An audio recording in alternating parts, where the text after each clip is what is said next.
We would like to send out a special thanks to the fun and challenging Best Fiends, the infamously impossible to put down puzzle game. Download Best Fiends free today on the Apple App Store or Google Play. That's friends without the R, Best Fiends. Thank you, and enjoy the show. January 10th, 1983. Tacoma, Washington. 2-year-old Wallace Guidroz is reported missing by his father, Stanley Guidroz, who claims that he brought Wallace to a local park and last saw him in the company of an unidentified couple and a young girl. 28 years later, Stanley is charged with an unrelated murder and confesses that he accidentally killed Wallace and disposed of his body. However, Stanley's confession is suppressed by the court, and since the search fails to turn up any trace of Wallace, he continues to remain a missing person. After that, the trail went cold.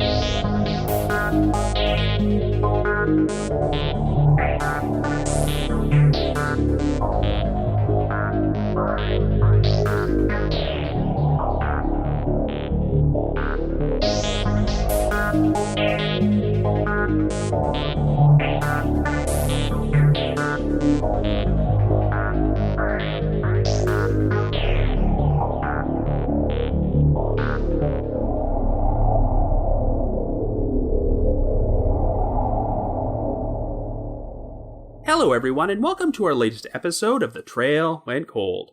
I'm your host Robin Werder, and today we're going to be exploring two missing children's cases: the 1983 disappearance of 2-year-old Wallace Guidroz, and the 1995 disappearance of 3-year-old Lenoria Jones. Over the years, I received separate requests to cover each of these cases, and even though they're not connected, there are a number of similarities between them, so I figured it would be a good idea to feature both of them on today's episode. Wallace and Lenoria were both persons of color who went missing in Tacoma, Washington. The two children were each reported missing by family members who claimed to have lost them in a public place, but the authorities would find discrepancies in their stories to make them believe they were not telling the full truth. In Wallace's case, his own father would be charged with another murder 3 decades later and confessed to being responsible for his son's disappearance, but there was no corroborating evidence to prove his confession was true. The circumstances of Lenoria's case are even more bizarre, as she was being raised by her great-aunt, who seemed to be a very loving guardian, yet there are undeniable holes in her story about the circumstances of how Lenoria went missing, so investigators have always suspected her of knowing more than she's revealed. Also, a special shout-out should be given to a Reddit poster under the username Quirky Motor, who has done extensive write-ups for both these cases at the Unresolved Mysteries subreddit in recent months, and these proved to be very useful resources at helping me research this episode. I'll begin the episode by sharing the details of Wallace and Lenoria's cases before I provide my own theories and analysis for both of them. However, before we get started, just a quick reminder that The Trail Went Cold is a weekly podcast, which is currently available for download on several platforms, including Apple Podcasts, Stitcher, Google Podcasts, and Spotify. So if you like this podcast, be sure to subscribe to it, and please leave us a rating or review on any of those sites to help spread the word and garner us more exposure. The Trail Went Cold is on Patreon, so if you would like to learn how to support the show, please visit our page at patreon.com/thetrailwentcold. For as little as $1 a month, you can garner access to exclusive rewards, which may include stickers and thank you cards, early access to episodes, and bonus content. So with all that out of the way, let us now start off by exploring the disappearance of Wallace Guidroz.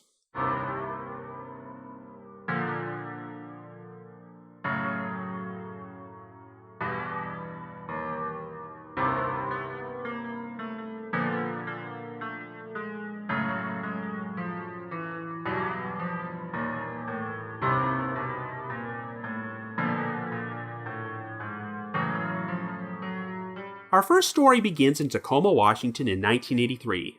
Our first victim is 2-year-old Wallace Guidroz, who is the biracial child of his 25-year-old African-American father, Stanley Guidroz, and his Korean mother, Chom Guidroz.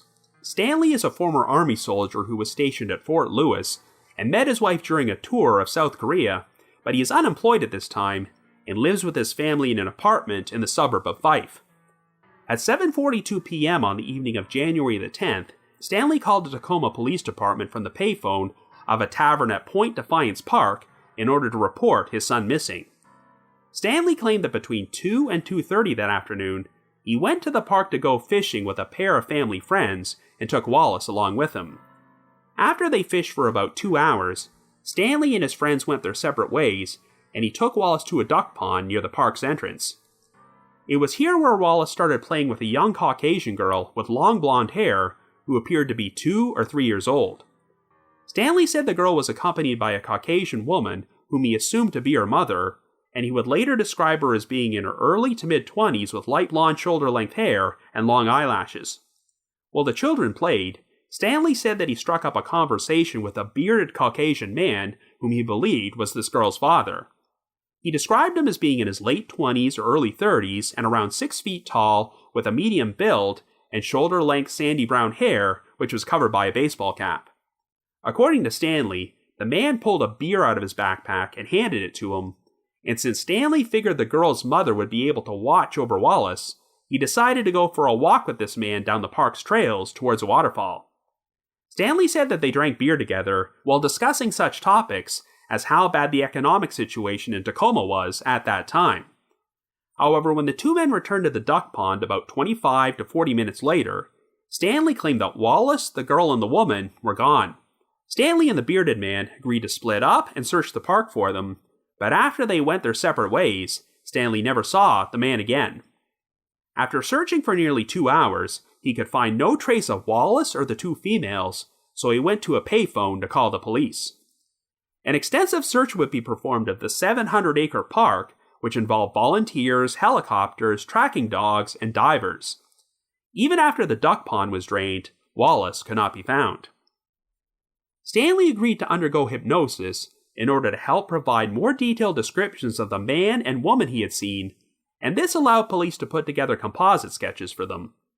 Even after the sketches were circulated throughout the area, neither the couple nor the girl who had been with them could be identified, though the police would receive an interesting anonymous phone call from a woman. She claimed she had been at Port Defiance Park with her own children on the same day Wallace went missing, and saw a man and woman matching the description of the couple who had been seen with Wallace. The woman said the couple made 2 separate attempts to abduct her kids, but her story was never verified, and this did not lead the authorities any closer to finding Wallace. The situation seemed to take an enormous toll on Stanley and Chom Guidroz, who divorced 2 years after their son went missing. Chom subsequently moved to Illinois, but passed away in 1995 at the age of 37. Stanley moved back to his home state of Louisiana and got married to a woman named Petra in 2003, but her relatives would describe the marriage as being tumultuous, as Stanley was supposedly jealous and abusive towards her. He was also known for being a drug user, and was arrested in Louisiana on multiple occasions for various drug and theft charges. At around 5 a.m. on March the 9th, 2011, Stanley and Petra were sitting together inside Petra's Ford Mustang, which was parked behind a Burger King restaurant in the town of Houma. Petra had recently taken Stanley back following a separation, but the couple got into a heated argument, which escalated into Stanley stabbing his wife multiple times in the head and neck. Stanley then reportedly spent the next 7 hours aimlessly driving around with his wife's body in the back seat, before he finally stopped at police headquarters in the town of Zachary, over 100 miles away. He proceeded to turn himself in and showed the police his wife's body before he made a full confession about what he did. In August of 2012, Stanley would agree to plead guilty to second-degree murder and received a sentence of life imprisonment at the Louisiana State Penitentiary at Angola. Well, needless to say, the publicity surrounding Petra's murder brought Wallace's case back into the spotlight. Investigators revealed that due to some inconsistencies in his original story, they had never ruled out Stanley as a suspect. A couple who knew Wallace prior to his disappearance said they often saw him with injuries, bruises, and black eyes, and that Stanley would sometimes drop Wallace off at the residence and disappear for days at a time. Police had also uncovered a Child Protective Services report from 1982 in which they investigated a head injury Wallace had suffered, though Stanley told a caseworker it was the result of Wallace accidentally pulling a cord, which caused an iron to fall off an ironing board and strike him in the head. A cold case detective with the Tacoma Police Department decided to travel to Louisiana to re-interview Stanley in prison. He was interviewed multiple times and kept giving different versions of his original story until he finally broke down and made a full confession to causing Wallace's death. Stanley claimed that he did take Wallace to Point Defiance Park to go fishing that afternoon, but his story about the couple and the girl were completely fabricated. Instead, Stanley took Wallace back to their apartment and put him in his high chair to feed him until Wallace started, quote-unquote, acting fussy. This prompted Stanley to angrily lash out and backhand Wallace, which caused him to accidentally fall out of his chair and hit his head on the floor. Once Stanley realized his son was dead, he took Wallace's body to an area located near Tacoma's waterfront and buried him in a shallow grave. He then subsequently went to a payphone and called the police to report Wallace missing and provided them with a fake story. Stanley said that the burial spot was located along Ruston Way, approximately 4 miles from Point Defiance Park, but even though a dig was performed at this location with cadaver dogs and radar equipment, nothing was found. The spot had been converted into a public park 3 years after Wallace originally went missing, so the land may have been moved or upturned. Forensic anthropologists stated that even if Wallace had been buried there, the soil and moisture, combined with the boy's size and young age at the time, made it unlikely his remains would ever be recovered. However, investigators still believe that Stanley's confession was genuine, and the medical examiner's office would even issue an official death certificate for Wallace, listing his death as a homicide caused by blunt force injury to the head. In September of 2014, Stanley was extradited from Louisiana to Washington, where the Pierce County prosecuting attorney charged him with first-degree manslaughter.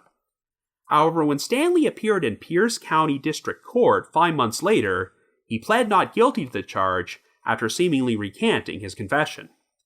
Stanley's defense team moved to dismiss the case because of a Washington law known as the corpus delicti rule, which requires prosecutors to present other evidence besides a confession if they want to prove that a crime has occurred. In July of 2015, a Superior Court judge ruled to suppress Stanley's confession and dismiss the manslaughter charge, stating that there was no evidence besides Stanley's own statements to support the prosecution's case. Stanley continues to remain in prison for the murder of his wife, but his alleged role in his son's death has never been corroborated, and Wallace is still missing. So I guess you could say, the trail went cold. So now let's move on to our next case. Our second story begins in Washington State in 1995, and our second victim is 3-year-old Lenoria Jones. Lenoria is an African-American child who was originally born in Spokane, but her biological mother, Deidre Jones, struggled with drug addiction and used drugs during her pregnancy, so Lenoria was born with cocaine in her bloodstream. Since Deidre was deemed unfit to take care of her daughter, and the identity of Lenoria's biological father was unknown, the child would spend the first 2 years of her life living in foster care and with various relatives before Deidre's legal parental rights were terminated. While Lenoria's maternal grandparents in Spokane were interested in adopting her, Deidre personally recommended that the child be placed in the care of Lenoria's 45-year-old great-aunt, Berlean Williams, a former Sunday school teacher who lived with her son and 3 daughters on South Sheridan Avenue in the Hilltop neighborhood of Tacoma, and she also ran a daycare from her home. Berlean looked after Lenoria for about a year and was in the process of legally adopting her through a private agency. However, at 9:42 a.m. on the morning of July the 20th, Berlean phoned the Tacoma Police Department from a Target department store on South 23rd Street to report Lenoria missing. She claimed that she took Lenoria inside the store, but at some point, they became separated, and Berlean could not find her anywhere. At first, the police did not have any reason to question Berlean's story, but when they checked the store's security tape, they found surveillance footage of Berlean walking through the front entrance alone. Lenoria was not with her, and there did not appear to be any footage of the child inside the store at all. Furthermore, it would turn out that Berlean had placed a call to her home at 8:47 that morning from a payphone at a 7-Eleven convenience store and told her daughter that she did not know Lenoria's whereabouts. Berlean then visited a few other locations, including a car wash, and made at least one other call to her home sometime between 9:15 and 9:20 before she arrived at the Target store and phoned the police.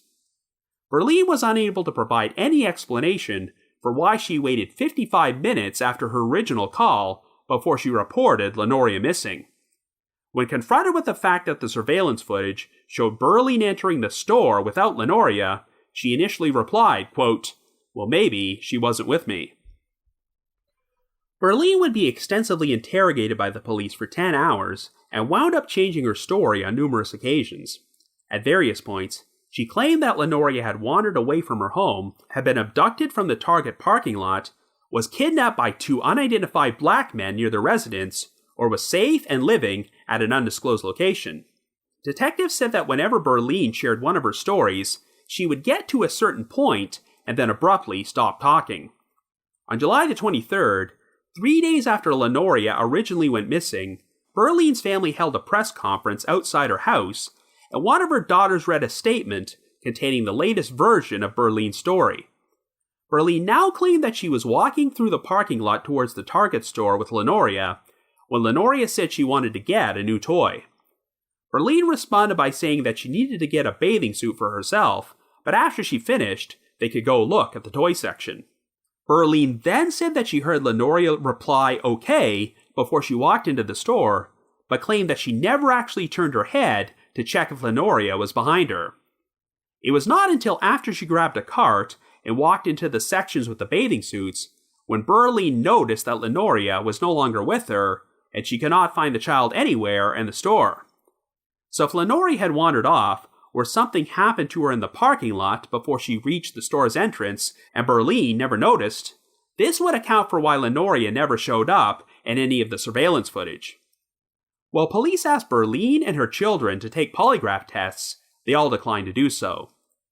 Investigators learned that the last confirmed sighting of Lenoria from anyone outside her family was when she was seen at church on July the 16th, 4 days before she was reported missing. In addition, her birth mother, Deidre, who was now living in Arkansas, told police that she had called Berlean's residence 2 days before Lenoria's disappearance and asked to speak with her daughter, but Berlean would not let her. Since Lenoria was still technically a ward of the state, the Department of Social and Health Services suspended Berlean's daycare license. A juvenile court commissioner would find Berlean in contempt of a civil order which had placed Lenoria in her home. Since Berlean refused to produce Lenoria or reveal where she was, she would be placed under house arrest. Berlean's coin-appointed attorney appealed the decision, claiming that the only reason she kept changing her statements was because she had become nervous and distraught due to the constant badgering from law enforcement. The attorney pointed out that Berlean had no criminal record and accused the police of ignoring other avenues of investigation. After Berlean spent 4 months under house arrest, a Pierce County juvenile court judge finally decided to lift it, ruling that it had been proven that Berlean had intentionally withheld information about Lenoria. Berlean eventually moved to Spokane, but has not given any interviews to the media since 1995. Investigators ruled out most of Lenoria's relatives, including her birth mother and her maternal grandparents, as suspects, but they said they could not rule out Berlean.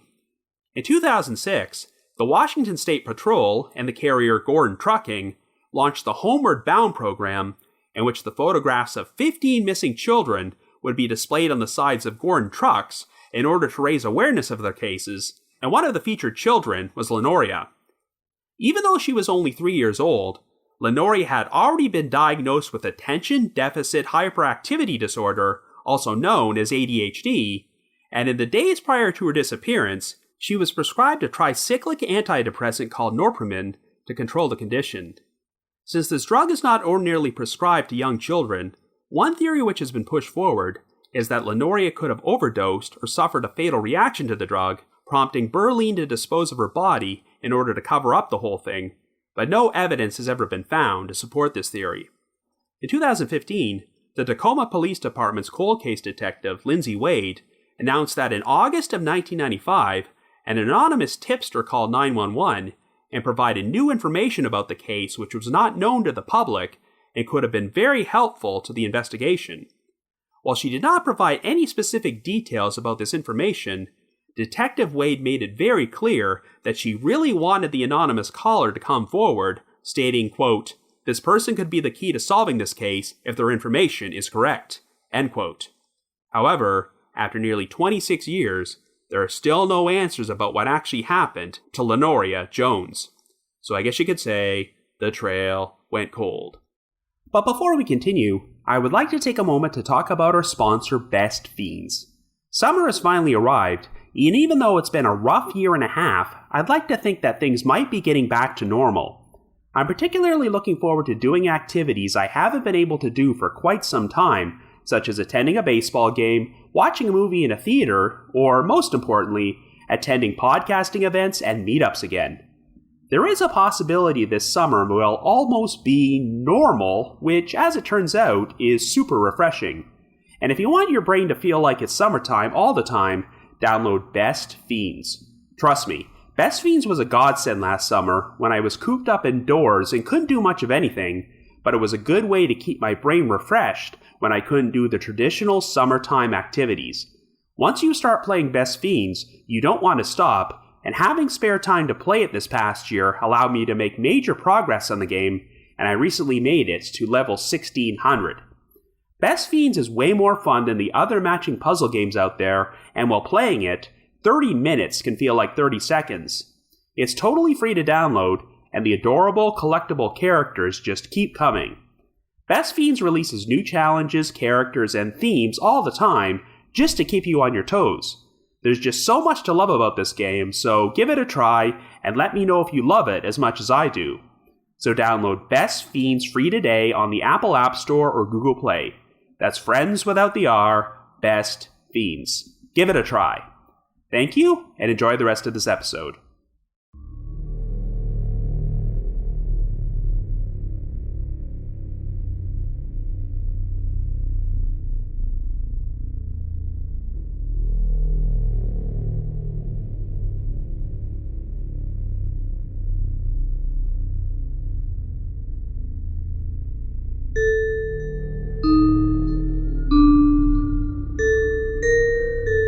So here we have two cold cases involving missing children, where suspicion has been cast upon their guardian, but the circumstances of how these cases played out are quite different. If you look through the original press coverage of Wallace Guidroz's disappearance, his father Stanley comes across as a pretty believable grieving father, and if the police had any misgivings about his original story, they never publicly said so at that time. However, in the case of Lenoria Jones, it's pretty obvious that the police had issues with the story provided by her great-aunt, Berlean Williams, right from the very beginning. Obviously, Stanley Guidroz would be portrayed in a much worse light decades later when he was charged with murdering his wife and confessed to killing Wallace. While I do not believe this was public knowledge back in 1983, it looks like there were stories about Stanley having mistreated his son prior to his disappearance. But this is a sharp contrast to Berlean Williams, because even after she was placed under a cloud of suspicion, I have never heard one story about her mistreating Lenoria or any of her own kids. In fact, until Lenoria went missing, it sounds like Berlean was a model citizen whose entire life was centered around taking care of children, and you get the impression that she genuinely loved Lenoria and wanted to legally adopt her. Berlean certainly does not fit the profile of someone you would expect to harm a child, and I have no idea what her potential motive could have been, yet I cannot overlook the major discrepancies in her story from the day Lenoria went missing. While we know that Stanley Guidroz is going to remain locked up for the rest of his life, Berlean Williams has pretty much stayed completely out of the spotlight for the past 25 years, and I have no idea what she's up to today. But before we talk about Lenoria's case any further, let's discuss the circumstances of how Wallace Guidroz went missing. I believe I first became familiar with Wallace's case after stumbling upon his profile page at the Charlie Project in around 2009 or 2010. At that time, Stanley had not yet been arrested for killing his wife, and there was nothing in the write-up to indicate he was considered a suspect in his son's disappearance, but I still thought that something was off about his story. I try to avoid being judgmental about the actions of parents of missing children, particularly when dealing with older cases such as this, as the world was a much different place back in 1983, and parents were a lot less protective of their kids.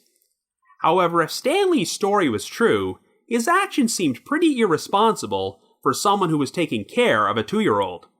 As you recall, Stanley claims that Wallace started playing near the duck pond with a young girl who was accompanied by a woman who appeared to be her mother.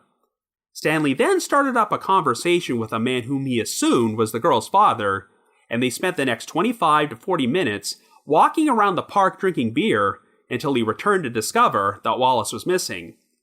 I mean, I'm not saying that Stanley needed to be a helicopter parent or anything, but I don't think you'll find too many people who would feel comfortable with the idea of leaving their child next to a body of water for that length of time with strangers they don't even know, even if there is another child present.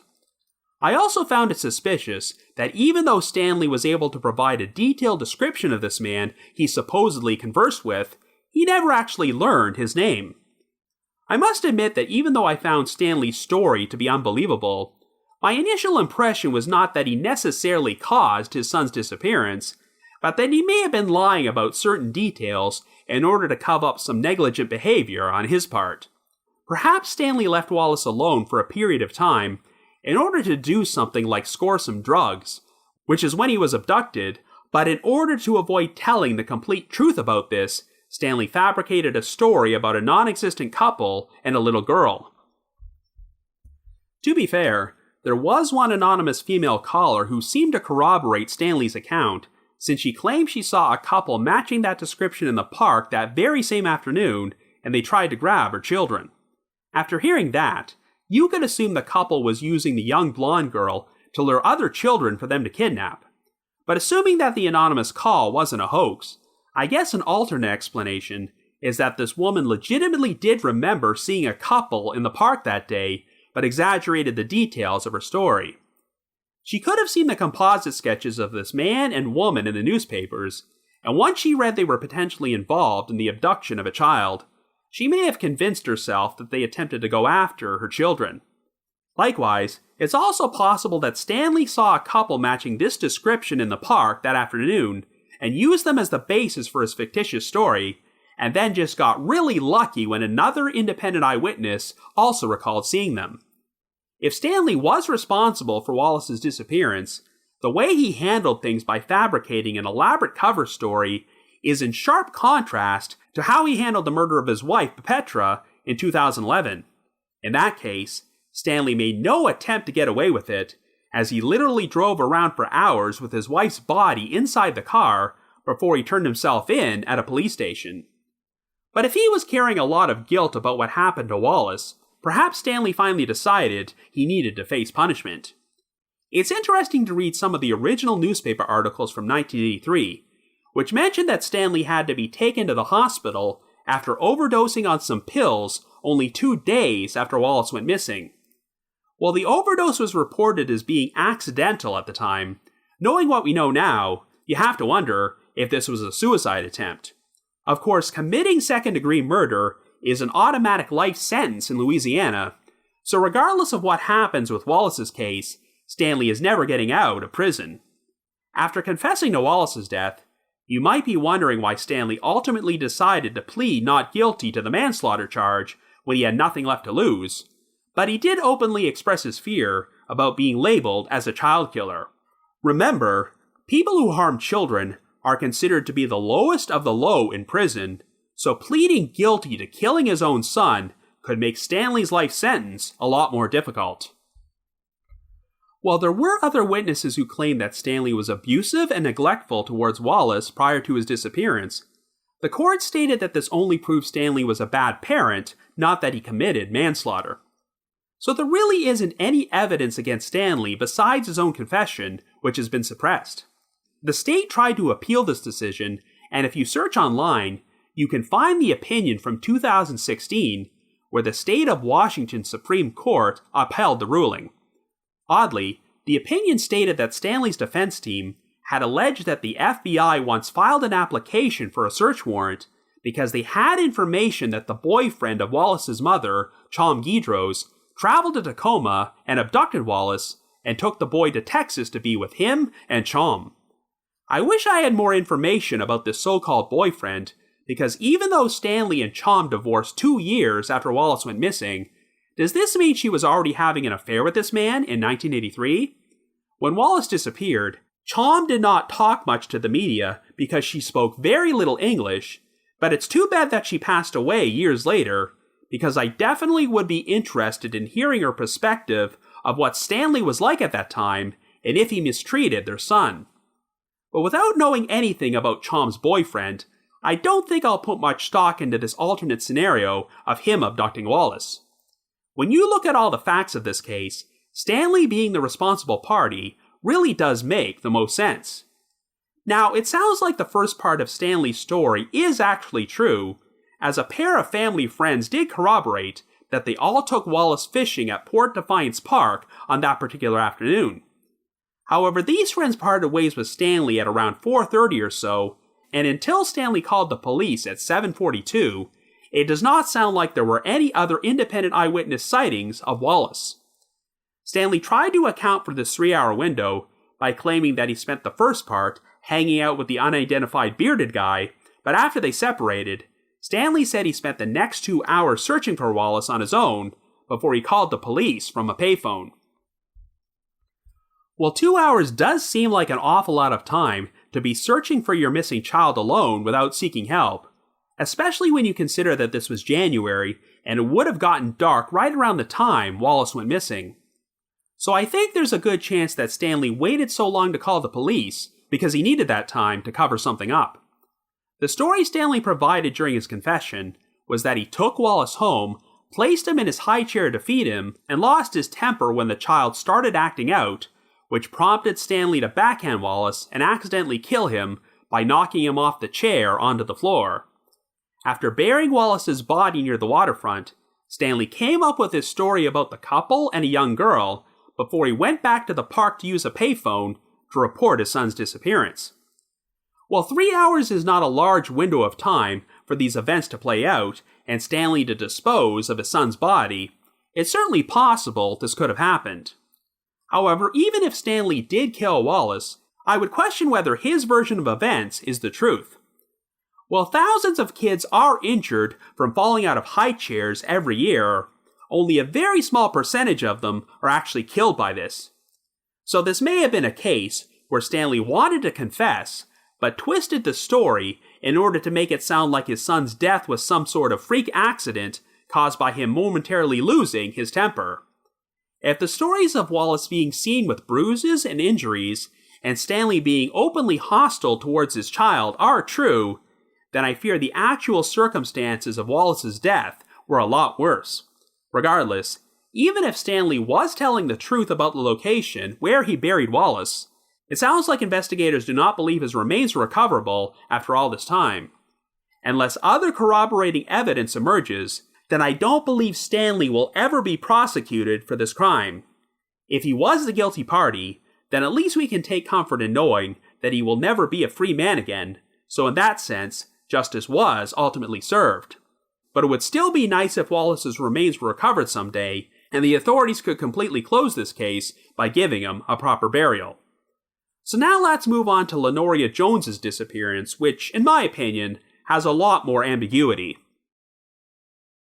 The circumstances of Lenoria's life are so tragic because she was born with cocaine in her system because of her mother's drug addiction, and I'm not sure anyone ever determined the identity of her father.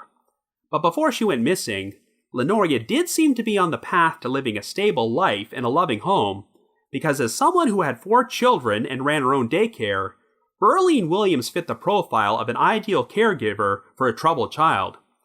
If you've seen the photo of Lenoria on her missing poster, it's a professional portrait in which she's smiling and has her hair braided, so it does look like she was being well cared for until she went missing. Like I mentioned earlier, I have not heard one allegation about Berlean having abused or mistreated her own children or any of the kids she watched over in her daycare, but that doesn't change the fact that the Target store surveillance footage completely contradicts Berlean's story about Lenoria's disappearance. Even though she changed her story several times when being questioned by police, it seems like the version she finally settled on was that Lenoria was with her when they walked through the parking lot towards the store, but Berlean never actually looked behind her to check on Lenoria until long after she went inside. So if something happened to Lenoria before she reached the front entrance, such as her wandering off or being abducted, and Berlean did not notice, then this would account for why Lenoria never showed up in the surveillance footage. However, this story is not particularly believable, as I'm sure most people with a 3-year-old would hold onto their hand or at least keep their eyes on them when walking through a parking lot. The surveillance footage did confirm that Lenoria never attempted to look behind her when she entered the store, which seems pretty unusual for someone who is supposed to be accompanying a small child. And another issue is that Berlean phoned her daughter from a convenience store nearly 1 hour earlier to say she didn't know where Lenoria was, which contradicts her own claim that she was speaking to Lenoria while they were walking through the Target parking lot. No matter which story Berlean provided, there didn't seem to be any version which did not contain a number of discrepancies. At the very least, it sounds like she was hiding something, but if she made Lenoria disappear, what could her motive have been?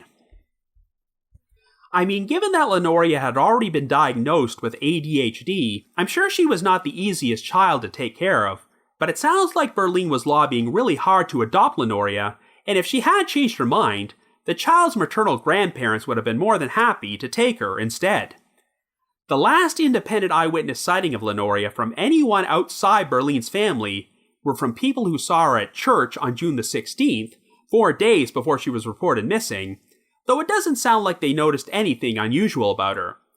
And we also have the account from Lenoria's biological mother, who claimed she phoned Berlean's residence on June the 18th, but was told she could not speak with Lenoria. So theoretically, anything could have happened to Lenoria during this 4-day window before Berlean decided to fabricate a cover story about losing her inside a department store to account for her disappearance. But if the whole thing was staged, why would Berlean call her daughter from the convenience store 55 minutes earlier to say that Lenoria was missing? Why not just call the police from that store and tell them that Lenoria disappeared from there? In online discussions about this case, one of the alternate theories which has been presented is that one of Berlean's own children could have been responsible for Lenoria's disappearance. So Berlean staged this whole thing in order to cover for them. According to the Department of Social Health and Services, the only complaint Berlean's daycare ever received concerned her 19-year-old daughter. While the specific details about this complaint were never released, it sounds like it was resolved when Berlean agreed to supervise her daughter directly and not leave her in charge. Of course, I don't have any information about Berlean's children, so I'm not going to outright accuse them of doing something to Lenoria, and if they did cause the child's death, it may have been the result of negligence rather than anything malicious. Remember, the police specifically said that the sighting of Lenoria in the church on July the 16th was the last time she was confirmed to be alive by anyone outside Berlean's family, so perhaps some sort of cover-up did take place. However, it's been nearly 26 years since Lenoria went missing, and it does seem surprising that Berlean and her 4 children could all keep their mouths shut for that long. It seems like one of the most prevalent theories is that Lenoria could have overdosed on norpinephrine, a medication she had been prescribed for her ADHD only days before she went missing.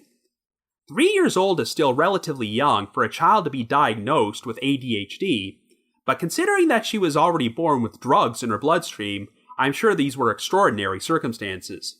I did some research on norpinephrine, and it looks like it is primarily used for the treatment of depression, but it is described as being potentially useful to treat symptoms of ADHD. It has also been used for the treatment of cocaine dependency, though there is little evidence of its effectiveness for that. Today, the medication is approved for adults aged 18 years or older, and while a doctor may prescribe it to someone younger, it is not recommended for children. Some of the potentially serious side effects of norpinephrine include skin rash, seizures, or even death, which can occur during the first few days of starting the medication. I seriously doubt it would be prescribed for someone as young as 3 years old today, but back in 1995, there may have been less of an understanding of the drug's potential dangers. Unfortunately, there aren't many specific details available about how or why the decision was made for Lenoria to start taking norpinephrine, but the sources, including the Charlie Project, state that the medication was prescribed to her. If Berlean had decided on her own accord to give norpinephrine to Lenoria and the child wound up overdosing, then yes, I could see her deciding to dispose of Lenoria's body and orchestrate a cover-up. But if the medication was legally prescribed by a doctor and Berlean was just following instructions, why go to these lengths? As a daycare provider, perhaps Berlean felt that losing a child on her watch would seriously damage her reputation and destroy her livelihood, as no one would ever allow her to supervise their children again. However, because she provided such an unbelievable story about Lenoria's disappearance, Berlean's daycare was shut down by the state anyway. I know that people can make bad, illogical decisions when they're panicking or under a great deal of stress, but if Lenoria's death was the result of something which wasn't Berlean's fault, I don't know why someone who seemed like such an otherwise responsible care provider would go to such lengths to cover the whole thing up and potentially face jail time. I just feel like these actions would require something a lot more serious than an accidental overdose on medication. During my intro, I made reference to a post about this case on the Unresolved Mystery subreddit, and looking through the comments, it seems like opinions are sharply divided, and there were some interesting points about how the inconsistencies in Berlean's story may have been greatly exaggerated by law enforcement and the media. Berlean claimed that the reason she kept changing her story was because of the pressure of being constantly badgered by the police. Berlean happened to live in Tacoma's Hilltop neighborhood, which was considered to be the most dangerous neighborhood in the city because it had been overrun with drugs and gang activity during the 1980s and early 1990s. So perhaps when this African-American woman from Hilltop reported a child missing, and the police found aspects of her story to be unbelievable, they developed tunnel vision and started thinking she was responsible without looking at other possible angles, even though there was nothing in Berlean's background to suggest she was a criminal. But I don't know. There are just too many murky and unexplained details about this case for me to draw a definitive conclusion. It sounds like the key to this case might be the anonymous phone call which came into 911 in August of 1995, where the caller apparently provided exclusive information which could have blown the case wide open. I cannot imagine what this person might have said and if it pointed towards or away from Berlean, but we have one detective who has gone on the record and said this case could be solved if this person came forward. Unfortunately, so much time has passed that I'm not sure this person is even aware of how valuable their information might be. If I knew what this caller shared, I might have a better idea of what really happened in this case.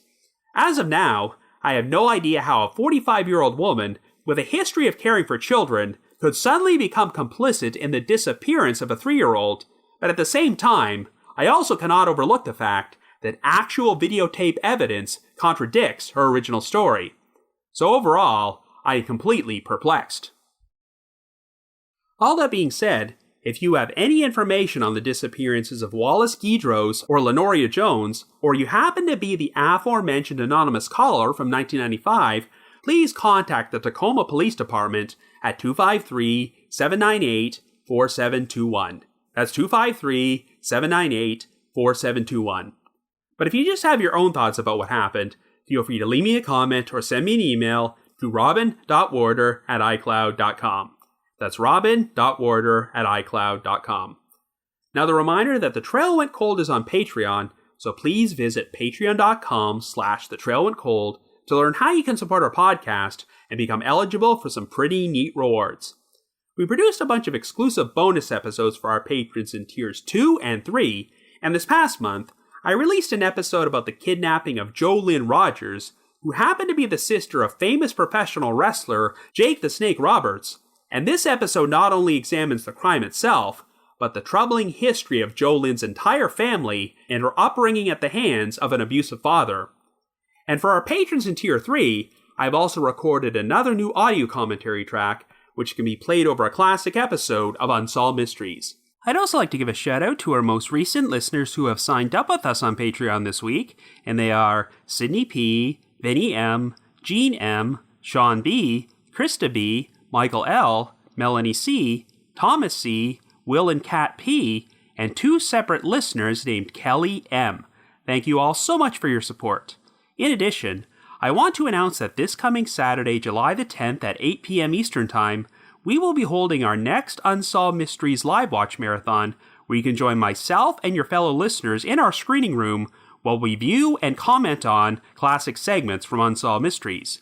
We've included a link to our screening room in the show notes for today's episodes, and you can also find them pinned to the top of our social media pages. So once again, our Unsolved Mysteries Live Watch takes place this coming Saturday, July the 10th at 8 p.m. Eastern Time, and we hope to see you there. And before I bring this episode to a close, I'd like to play a promo for the true crime podcast, Murder in Alliance. Hey y'all, my name is Maggie Freeling. I'm a journalist and producer, and I'm the host of Unjust and Unsolved. And I want to tell you about my new podcast, Murder in Alliance, a real-time investigation into a case that is so bonkers, it's hard to wrap your head around. Everyone in this town seems to have some kind of secret or interest in this victim, whether it be drugs, sex, or both. I'll be teaming up with Jason Baldwin from the West Memphis 3 and his organization Proclaim Justice to reinvestigate this murder from the ground in Ohio. If he slit her throat right here, there would be more blood on that sofa. We track down witnesses. You guys have got to understand what's at risk for me here. And even uncover massive police corruption. There were two officers that felt like their brotherhood, their staff, that could have been involved. This is the case of David Thorne and the murder of Yvonne Lane. Find and follow Murder in Alliance wherever you get your podcasts. Also, provided that it's safe enough to travel there, The Trail Went Cold is going to be appearing on Podcast Row at the very first CrimeCon UK, which is being held at the Leonardo Royal Hotel and Spa in London on the weekend of September the 25th and 26th. If you would like to purchase tickets to the event, we have a special promo code you can use to get a 10% discount. So to receive 10% off, visit crimecon.co.uk and enter the promo code COLD21. That's COLD21. In addition, I wanted to provide another reminder that I hold live streaming sessions on a platform called Get Vocal. Every Thursday night from 7 until 8 p.m. Eastern Time, I host what is essentially an after show for each week's podcast episode, where I have an interactive discussion about the featured case from said episode and answer questions and address comments from listeners. I always include a link to these sessions in our show notes, so be sure to check there for more information or visit getvocal.com. That's GETVOKL.com. I just wanted to give another shout out to my supporters at the Unsolved Mysteries message board at the Sitcoms Online forum and the Unresolved Mysteries subreddit. And like I just mentioned, the Unresolved Mysteries subreddit contains posts with interesting discussions about both of today's featured cases. I need to provide a big thanks to Miguel Foote, who edits and assembles this podcast together for me, and Vince Nitro, who composes the eerie music you hear on every episode. If you haven't already, you can like us on Facebook, follow us on Twitter, or leave us a rating or review on Apple Podcasts, Stitcher, Google Podcasts, or Spotify. So have yourself a good week and join us next Wednesday for another brand new episode of The Trail Went Cold.